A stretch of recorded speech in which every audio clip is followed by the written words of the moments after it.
Time behaves either continuously or discretely. It either is in a smooth, unbroken fashion, or it's made of individual, discrete lengths. Now, if you notice on the discrete model, those are the same length, or at least they're supposed to be. If that's true, that time actually does behave that way, then there's no difference between the smallest amount of time and the largest amount of time. They all have that same length.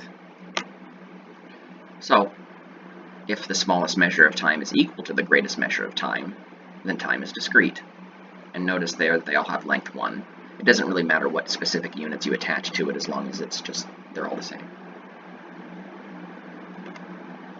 The smallest measure of time would be the limit as t goes to infinity of 1 over t.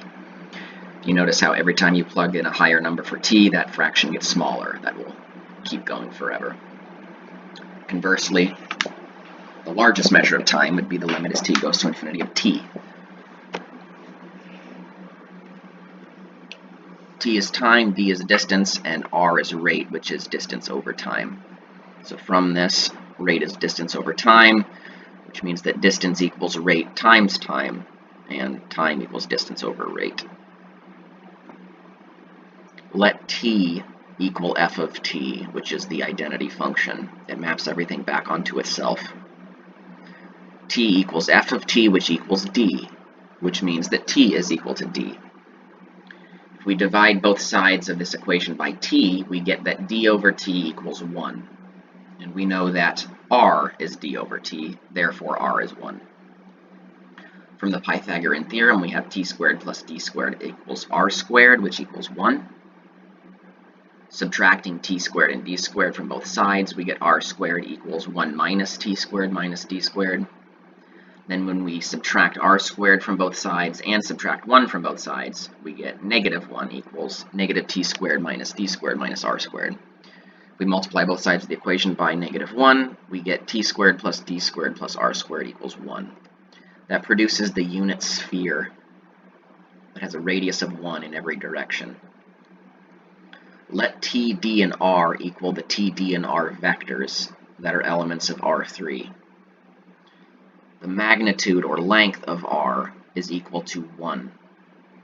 The magnitude of r is equal to the magnitude of t is equal to the magnitude of d, which is also equal to 1, so they are the same. R, d, and t are all 1, which means that t squared is also 1.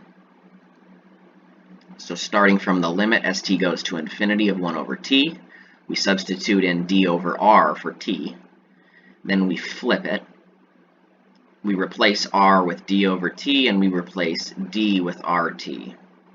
We combine those to get d over rt squared.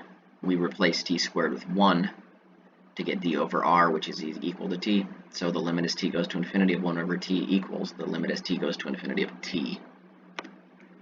Therefore, time is discrete. It's not just time either, it's space and matter are discrete as well. What you're going to see next on this next slide is just pure laziness, but it shows that 1 over d equals d when you do the same substitution, and 1 over r equals r. All you'd have to do is attach the limits to those, but it would play out like the previous one. So, time, distance, and rate are all discrete. What is continuous?